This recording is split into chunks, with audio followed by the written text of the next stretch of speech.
Assalamualaikum dan selamat sejahtera. Hai, pada hari ini kami ingin membuat pembincangan tentang logo halal.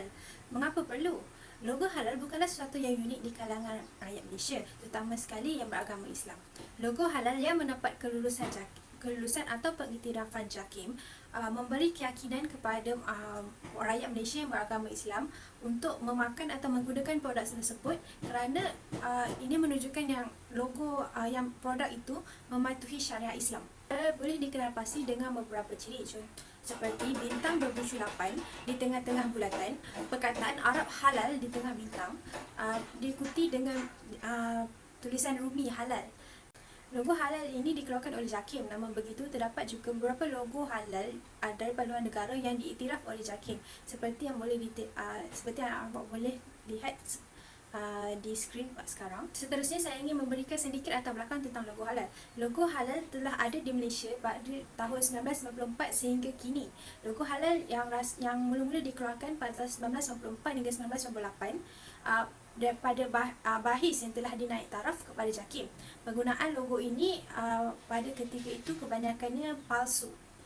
Logo halal yang dikeluarkan pada tahun 1998 hingga 2003 seperti ini dikeluarkan oleh Jabatan Kemajuan Islam Malaysia JAKIM.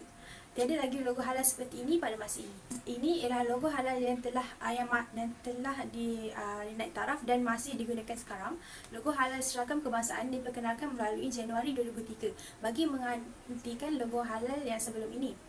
Hanya logo halal Malaysia seragam ini sahaja yang dinaik taraf dan sah diguna pakai. Sekian saja untuk latar belakang JAKIM, dan kita akan teruskan dengan pembincangan yang lain.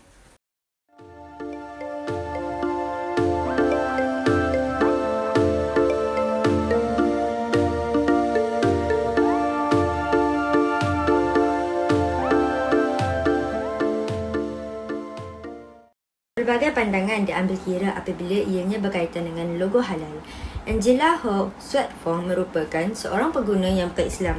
Dia bersetuju bahawa agama adalah salah satu faktor yang terbesar yang mampu mempengaruhi pengguna, terutamanya dalam pemilihan makanan harian mereka.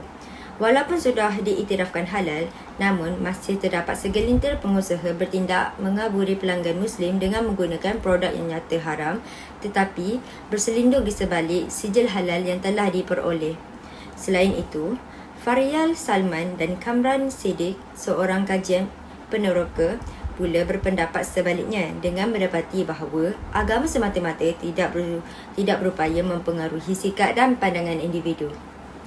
Ianya terbukti melalui tahap kesedaran pengguna Muslim di Pakistan yang sangat rendah terhadap makanan halal berbandingkan orang Muslim di Indonesia dan negara Malaysia, sedangkan jumlah Muslim di Pakistan adalah jauh lebih ramai berbanding dua negara tersebut.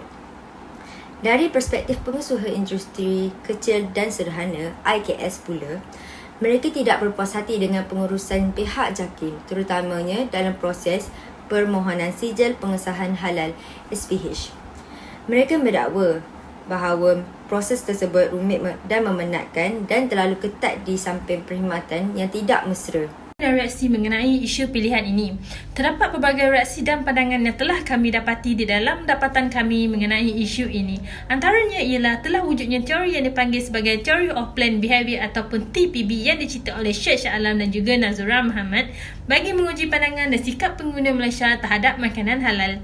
Selain itu, di dalam isu pilihan ini, agama juga menjadi penyumbang dan memainkan peranan penting oleh kerana dengan didikan agama, ia akan membuatkan kita lebih prihatin dan peka akan isu logo halal ini. Seterusnya, pada masa kini, pandangan orang ramai telah menjadi salah satu cabang penting bagi penambahbaikan terhadap penguatkuasaan halal yang telah dijalankan oleh pihak JAKIM. Situasi yang pernah terjadi pada tahun 2009, sebahagian pengusaha industri kecil dan sederhana telah mendakwa proses pensijilan halal dari pihak JAKIM amatlah merumitkan pihak-pihak pengusaha.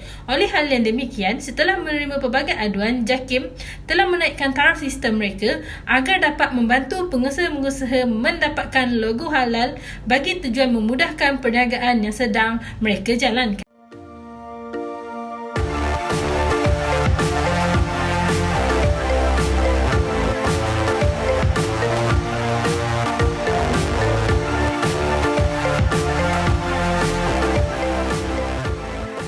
Kita telah sedia maklum bahawa isu semasa ini telah mencetuskan pelbagai masalah dan menyebabkan kebimbangan orang ramai akibat daripada beberapa pihak yang masih bersikap sambil lewa terhadap isu halal ini. Isu yang pertama ialah terdapat pihak yang tidak mengambil berat terhadap isu halal ini telah menjual dan menawarkan makanan yang mengandungi bahan yang tidak halal. Sebagai contoh, terdapat isu biskut berjirin dan gula-gula yang mengandungi bahan yang haram dimakan oleh orang yang beragama Islam telah memasuki pasaran Malaysia secara meluas sehingga menjadi kegemaran dan pilihan ramai pengguna Muslim.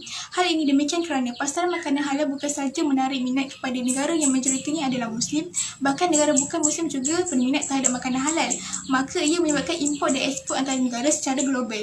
Walau bagaimanapun, kesan daripada peimportan makanan halal ke dalam negara telah membawa kepada beberapa isu, iaitu terdapat segelintir pihak yang menawarkan makanan yang mengandungi bahan yang tidak halal. Justru itu, pihak berkuasa yang terlibat perlulah melakukan tindakan segera supaya isu ini tidak memberi kesan buruk kepada orang ramai terutama pengguna Muslim. Penyelesaian yang boleh diambil oleh pihak berkuasa ialah mereka perlulah melaksanakan pemantauan dan penguatkuasaan yang berkesan terhadap produk makanan yang dipasarkan di Malaysia bagi menangani isu ini dari terus berlaku. Sebagai contoh, pihak berkuasa melakukan pemantauan dan pemeriksaan di premis, kilang pembuatan makanan, restoran atau hotel secara berkala bagi memastikan pihak-pihak tersebut menyediakan makanan yang halal dan bersih kepada pengguna Muslim.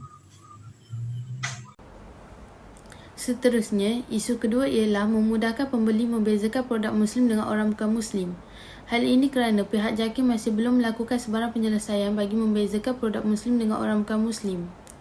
Terdapat cadangan penyelesaian bagi mengatasi isu ini iaitu dengan menukar warna logo halal ikut warna lampu isyarat.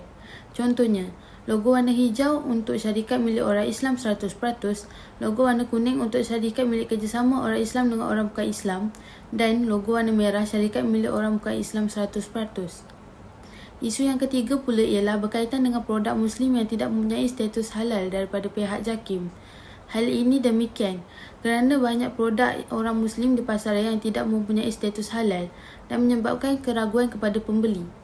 Oleh itu, terdapat cadangan penyelesaian yang boleh dikemukakan bagi menyelesaikan isu ini ialah pihak JAKIM boleh mengenakan denda kepada pemilik sesuatu produk atau barangan Muslim jika gagal mendapatkan status halal dalam masa yang ditetapkan oleh pihak JAKIM.